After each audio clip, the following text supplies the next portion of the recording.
What are the difficulties when speaking about the church and Israel? This is an interesting question in my opinion. I personally do not like narrow-mindedness in this regard when dealing with this subject. For instance, in the Christian world we hear such statements, this is all irrelevant, we're not taught this way. Well, I say you need to see a bigger picture here. We too, as Messianic Jews, on our part, need to see things from a different perspective. I am not shy to admit this. There are plenty of problems in the Messianic movement around the world. Therefore, I would say that we need to work together in this area. What upsets you the most in church's approach to Israel? Well, it is anti-Semitism, which in many cases is hidden. And some believers bless Israel only because of the promise God gave to Abraham, when he said, I will bless those who bless you. While some believers do it with good motives, others do not understand it, why they need to do it, and only do it because of the selfish gain.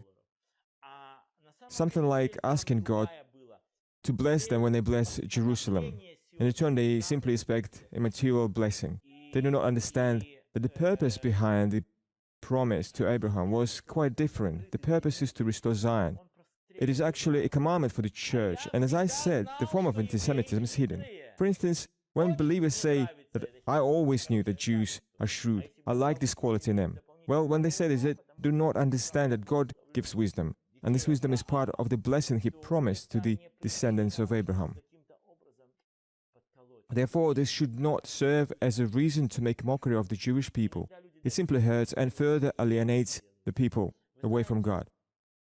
Sadly, many individuals who do this without even thinking, they just simply do it, not understanding the consequences. You know, the Russian-speaking church is not a problem here, but generally speaking, globally, many churches who believe the scriptures do not love Israel and do not pray for its restoration.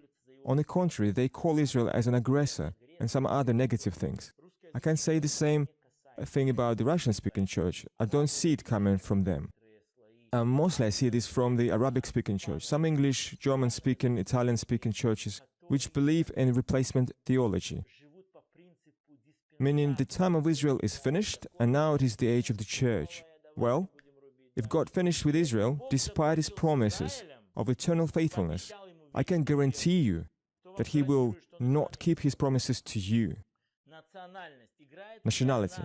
Does it play its role in Christ or not? No, I don't think so. In Yeshua, everyone is equal, everyone is absolutely equal. I say more, not just nationality, but social origin. There is also no distinction between the genders. In relation to Him, we are a new creation.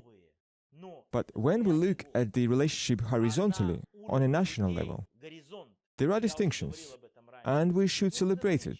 For instance, if you have a Jewish friend who comes to visit you, do not offer him food that he wouldn't eat, for instance, pork. He wouldn't be eating it. Or will do it out of respect and will feel guilty afterwards. Show your respect.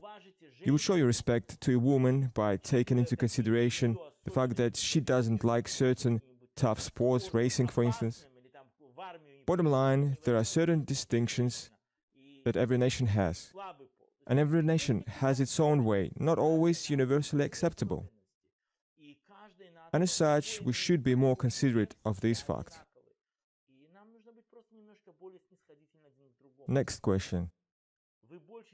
Do you read and use more Old Testament or New Testament? Well, I read all scriptures. But I have favorite books, that's for sure. For instance, I love book of Genesis, also book of Exodus, Gospel of Matthew. I love very much letter to Ephesians and Hebrews. So I read all the Bible and I do not divide it. Next question.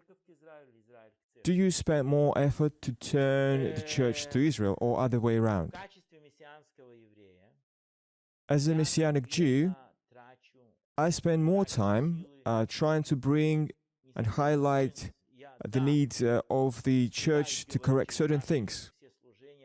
We give theological reasons for this. we do not turn Israel to the church. We simply preach Yeshua to our people, and those who see him as the one who was promised, that he is one of us, this leads them to be born again. Eventually, they begin to see their brothers and sisters in a positive light. And this way, I call it a true movement.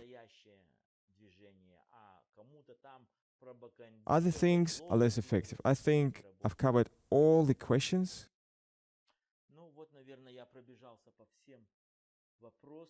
Thank you very much, and may the Lord bless you.